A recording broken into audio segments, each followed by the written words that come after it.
میں اپنے گاؤں کا پہلا لڑکا تھا جو کہ آرمی میں گیا تھا، اسی لیے سب لوگ میری بہت عزت کرتے تھے اور مجھے بہت بہادر سمجھتے تھے۔ اور سچ کہوں تو میں جب گاؤں میں آتا تو میری اتنی عزت کی جاتی تھی کہ میں بھی تھوڑا سا غرور میں آ جاتا تھا۔ سب لوگ میرے آگے پیچھے پھرتے تھے۔ یہیں پر پل پڑھ کے جوان ہوا تھا، یہیں کے بزرگوں نے مجھے تھپڑ بھی مارے تھے کیونکہ میں شرارتیں کرتا تھا۔ عورتوں نے مجھے گالیاں بھی دی تھی، کتنا شرارتی بچہ ہے۔ دوستوں کے ساتھ یہیں پر کھیل کود کی تھی، لیکن اب مجھے سب عزت کی نظر سے دیکھتے تھے اور سب میرا زیادہ احترام کرتے تھے۔ چھٹی کے لیے جب بھی واپس آتا دوستوں سے ضرور ملتا۔ ہمارے گاؤں کے تقریباً باہر جا کر ہی ایک چھوٹا سا گھر تھا جو بہت ہی زیادہ خوبصورت بنا ہوا تھا، لیکن آج کل تو کسی کھنڈر کی تصویر پیش کر رہا تھا۔ مشہور تھا کہ وہاں پر بھوت پرت کا سایہ ہے، اور مانو نہ مانو بھوت پرت سے تو ہر انسان ہی ڈرتا ہے۔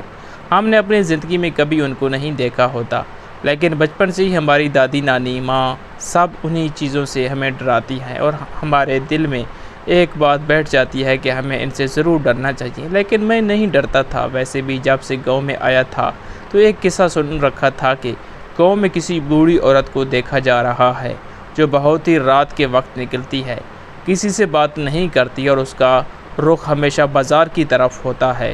کبھی کبھی اس کو آتا جاتا دیکھا گیا ہے۔ اس کی چال عجیب سی اور بہت زیادہ بوڑھی ہے۔ اس گھر میں کون رہتا تھا ہمیں نہیں پتا، کیونکہ یہ گھر ہمیشہ ہی گاؤں سے ذرا باہر تھا۔ شاید اسی لیے بنایا گیا تھا کیونکہ یہ جگہ بہت زیادہ خوبصورت تھی۔ ساتھ ہی کھیت تھا، پیچھے چھوٹا سا ٹیوب ویل بھی لگا ہوا تھا، لیکن اب وہ بند ہو چکا تھا۔ اس طرف کوئی بھی نہیں جاتا تھا اور زمینیں بھی ساری بنجر ہو چکی تھی جن پر کسی نے بھی محنت نہیں کی تھی۔ میں اور میرے دوست باتیں کرتے کرتے اسی طرف چلے گئے۔ باتیں بھی اسی موضوع پر ہو رہی تھی کہ انسان کو بہادر ہونا چاہیے۔ میرے دوستوں نے کہا کہ اگر تو اتنا بہادر ہے تو چل آج اس گھر کے اندر جا کر دیکھ۔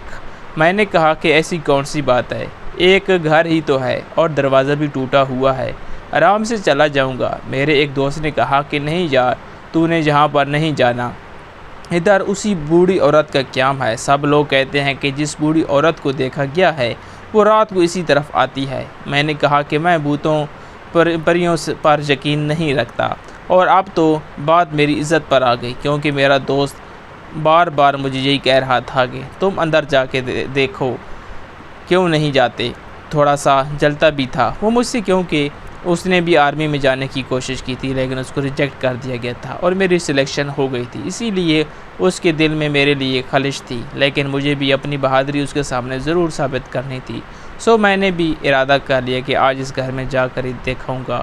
میرے دوست نے کہا کہ میں تیری امی کو جا کر بتا دوں گا۔ میں نے کہا کہ ایسا غضب نہ کرنا، میری ماں تو پرانے خیالات کی ہے، بہت زیادہ پریشان ہو جائے گی۔ اگر کل کو مجھے بخار ہو گیا تو کہے گی تو اس گھر میں گیا تھا تبھی تجھے بخار ہوا ہے۔ ارے کل کیا، مجھے 5 سال بعد بھی بخار ہوا تب بھی وہ اسی گھر پر الزام لگائیں گی۔ میں نے ہنسنا شروع کر دیا۔ میں نے کہا کہ تم لوگ بھی میرے ساتھ چلو۔ اس نے کہا کہ نہیں، ہم لوگ نہیں آئیں گے، ہم تو بڑا ڈرتے ہیں، تو بہادر ہے نا، تو ہی جا۔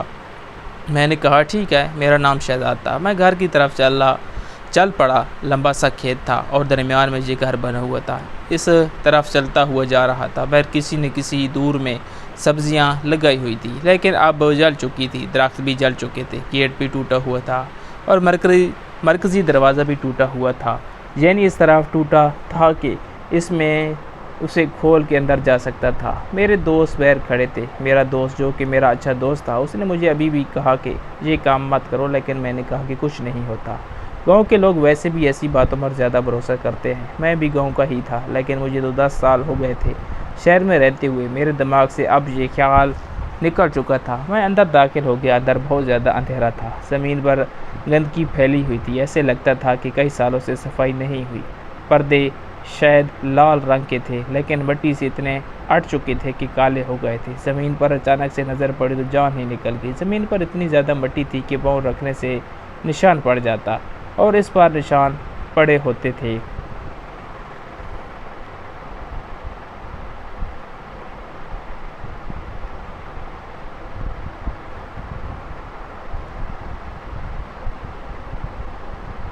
کسی عورت کے پاؤں کا نشان تھا، اور وہ بھی ننگے پاؤں میں۔ میں نے اسے آس پاس دیکھا، میرا دل ایک سیکنڈ کو بند سا ہو گیا۔ مجھے ایسا لگا کہ شاید بات سچ ہے کہ وہ بوڑھی عورت یہیں پر آتی ہے۔ پھر میں نے کہا کہ ضروری تو نہیں ہے، کوئی اور بھی تو آ سکتا ہے، اور گاؤں کی عورتیں جب کھیتوں میں آتی ہیں تو جوتے پہن کر نہیں آتی بلکہ جوتے اتار کر ہی آتی ہیں۔ میں آگے چل پڑا۔ میرے دوست پیچھے سے آواز دے رہے تھے کہ رک کیوں گئے ہو، کیونکہ میں دروازے میں ہی کھڑا تھا اور ان کو دور سے دکھائی دے رہا تھا۔ میں نے کہا نہیں جا رہا ہوں اندر چلا گیا تو نہ جانے کیوں ایسا محسوس ہو رہا تھا جیسے یہاں پر کوئی رہتا ہے۔ ایسا نہیں لگتا تھا کہ یہ جگہ کافی سالوں سے بند ہے۔ جگہ گندی ضرور تھی لیکن پھر بھی کسی کی موجودگی کا پتہ دے رہی تھی، یا تو کسی انسان کی موجودگی کا پتہ دے رہی تھی یا پھر کسی اور ہی چیز کا۔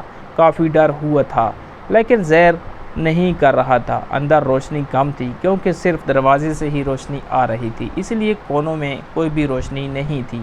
میں نے کہا کہ دوست کہیں گے کہ باہر سے کھڑا ہو کر واپس آ گیا ہے، کوئی ایسی چیز لے جاتا ہوں جس کی وجہ سے ان کو یقین آ جائے کہ میں اندر تک گیا تھا۔ اس پاس دیکھنے لگا تو اچانک میری نظر ایک فوٹو فریم پر پڑی۔ میں نے فوٹو فریم کو تھوڑا سا صاف کر کے دیکھا تو اس میں ایک بوڑھی عورت بیٹھی تھی اور اس کے ساتھ 4 جوان لڑکے کھڑے تھے جو سارے ہی ایک عمر کے لگ رہے تھے۔ میں نے تصویر جیسے ہی اٹھائی ایک آواز نے مجھے بری طرح چونکا دیا اور مجھے ایسا لگا کہ میرا دل اچھل کر بہرا گرے گا۔ وہ آواز کسی بوڑھی عورت کی تھی جس نے کہا تھا کہ یہ مت لے کر جاؤ بیٹا۔ میں حیران رہ گیا کیونکہ مجھے آواز آئی لیکن وجود نظر نہیں آیا۔ میں چلایا نہیں تھا تو میری عزت کا فالودہ ہو جاتا۔ میں آس پاس دیکھنے لگا تب مجھے نظر آیا کہ اس گھر کے ایک کونے میں آرام کرسی کے اوپر کوئی وجود بیٹھا ہوا ہے۔ میں بری طرح سے گھبرا گیا۔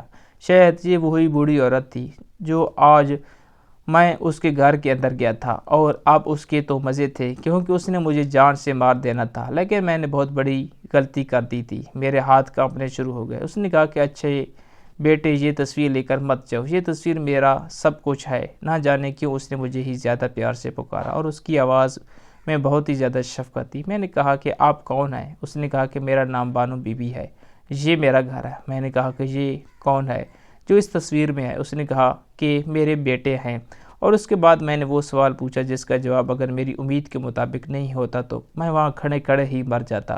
میں نے کہا کہ کیا آپ زندہ ہیں؟ تو وہ اس بات پر ہنسنے لگی اور اس نے کہا کہ اپنے بیٹوں کو دیکھے بغیر نہیں مروں گی۔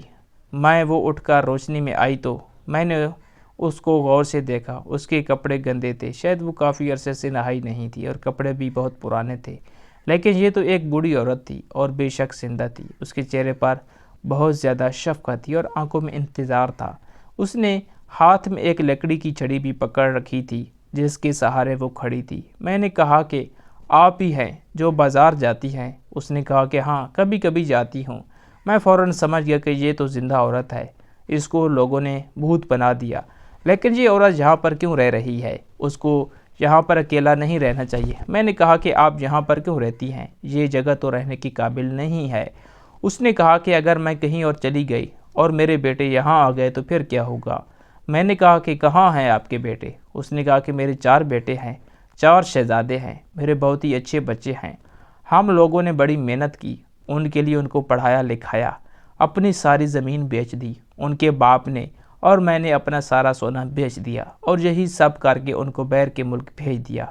وہیں پر پڑھتے ہیں اور کام بھی کرتے ہیں۔ فون پر بات ہوئی تھی میری، کہہ رہے تھے کہ مجھ سے ملنے کے لیے آ رہے ہیں۔ میں نے کہا کہ کب بات ہوئی تھی آپ کی؟ تو اس نے کہا کہ سال بھر پہلے ہی بات ہوئی تھی، 14 فروری کو آئیں گے میرے بیٹے۔ 14 فروری کو میں نے کہا کہ آج مجھے ایسا لگ رہا تھا کہ جیسے ان کے بیٹے نہیں آئیں گے، کیونکہ اگر آنا ہوتا تو ابھی تک آ جاتے، اور ایسا نہیں لگتا تھا کہ وہ لوگ سال پہلے گئے تھے۔ یہ گھر تو اتنا گندا تھا جیسے صدیوں سے ہی یہاں کوئی نہیں آیا تھا اور کسی نے محنت نہیں کی تھی۔ اس عورت نے کہا کہ یہ تاریخ میں بھلا بھول سکتی ہوں، میرے بیٹے نے مجھ سے وعدہ کیا ہے کہ وہ 14 فروری 1995 کو ضرور آئے گا۔ جب اس عورت نے کہا کہ 1995 تو میرے قدموں تلے سے زمین نکل گئی، میری آنکھوں میں آنسو بھر گئے اور میں گھٹنوں کے بعد زمین پر بیٹھ کر اس بوڑھی عورت کو دیکھنے لگا۔ ایک ماں اپنی اولاد کے لیے کتنا ظلم برداشت کرتی ہے، کتنی تکلیفیں سہتی ہے، ایسے در سے گزرتی ہے جو سوچنے سے بھی انسان ڈر جائے، لیکن آج جو میں نے محسوس کیا، میری آنکھوں سے آنسو ہی نہیں رک رہے تھے۔ اس عورت کو لگتا تھا کہ وہ 1 سال سے اپنے بچوں کا انتظار کر رہی ہے۔ شاید انہوں نے اسے یہ لارا دیا تھا کہ ہم 14 فروری 1995 کو آئیں گے، لیکن ظلم کی انتہا یہ تھی کہ یہ 1995 نہیں تھا۔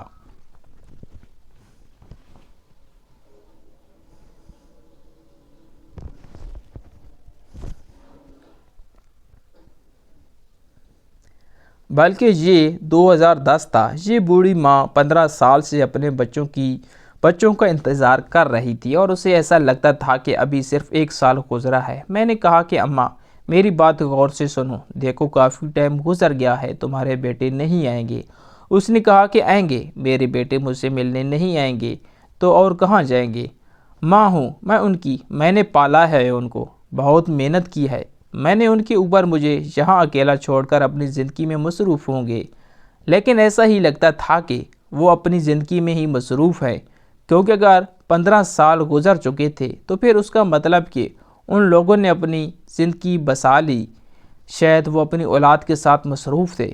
میں اس ماں کے یقین پر رو رہا تھا، اس ماں کے انتظار کی حد پہ رو رہا تھا کہ وہ کیسے آنکھیں بچھائے انتظار کر رہی تھی۔ وہ کہتی تھی کہ میں دروازے کے آگے ہی بیٹھتی ہوں کہ میرے بیٹے اندر داخل ہوں اور میں فوراً ان کو دیکھوں۔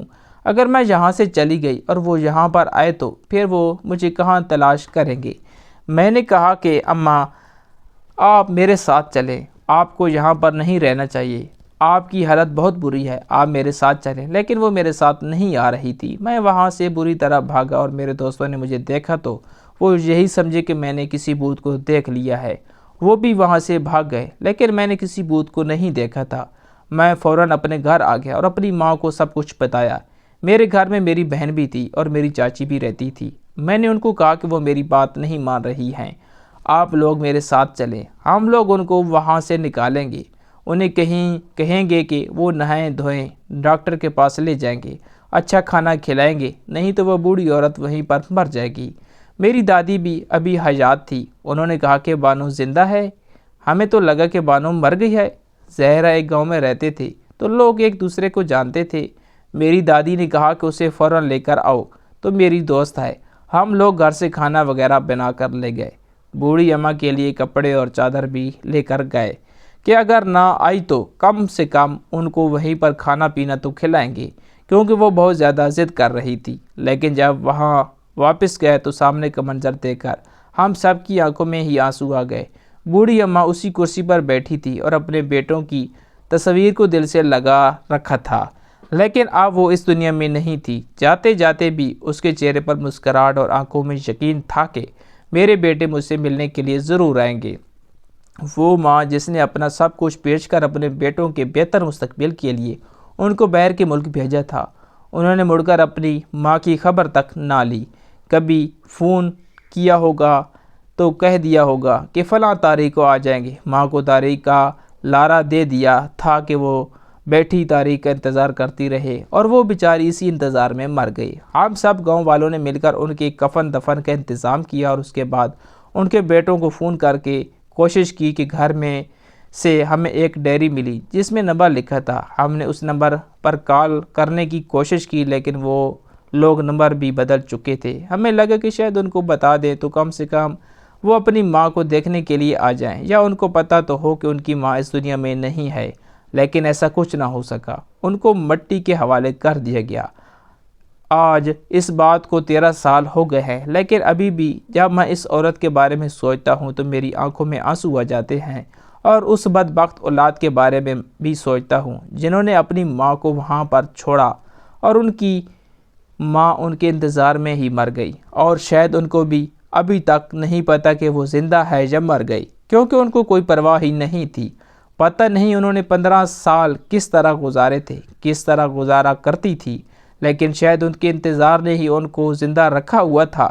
جب میں نے ان کو کہا کہ اتنے سال گزر گئے ہیں تو شاید ان کی آخری امید ٹوٹ گئی، اور کہتے ہیں کہ جس پر انسان کی امید ٹوٹ جاتی ہے اس پر ہی وہ مر جاتا ہے، اور ان کے ساتھ بھی یہی ہوا تھا۔ میں ان کی مدد کرنا چاہتا تھا لیکن نہیں کر پایا۔ آخر میں یہی کہنا چاہوں گا کہ اولاد کو اپنے ماں باپ کا خیال کرنا چاہیے، کیونکہ وہی آپ کو اس دنیا میں لے کے آتے ہیں، آپ کا خیال کرتے ہیں، آپ کی آنکھوں میں ایک آنسو نہیں دیکھتے، آنے نہیں دیتے، ایک پال کو آپ کو بھوکا نہیں رہنے دیتے، کیا بدلے میں آپ ان کو اپنا تھوڑا سا وقت بھی نہیں دے سکتے؟ آج اگر آپ اپنے ماں باپ کے ساتھ ایسا کریں گے تو یاد رکھیں وہ دن دور نہیں جو آپ کی اولاد آپ کے ساتھ اس سے بھی برا کرے گی۔ یہ دنیا مکافات عمل ہے، اور خاص طور پر ماں باپ کے ساتھ کیا گیا سلوک تو اسی دنیا میں بھگت کے جاؤ گے۔ اللہ سے دعا ہے کہ اللہ تعالی ہمیں والدین کا فرما بردار بنائے، والدین کو صحت والی لمبی زندگی دے، جن کے ماں باپ اس دنیا سے جا چکے ہیں ان کی مغفرت فرمائے، آمین۔ کیسی لگی کہانی کمنٹ باکس میں ضرور بتائیں۔ اللہ حافظ۔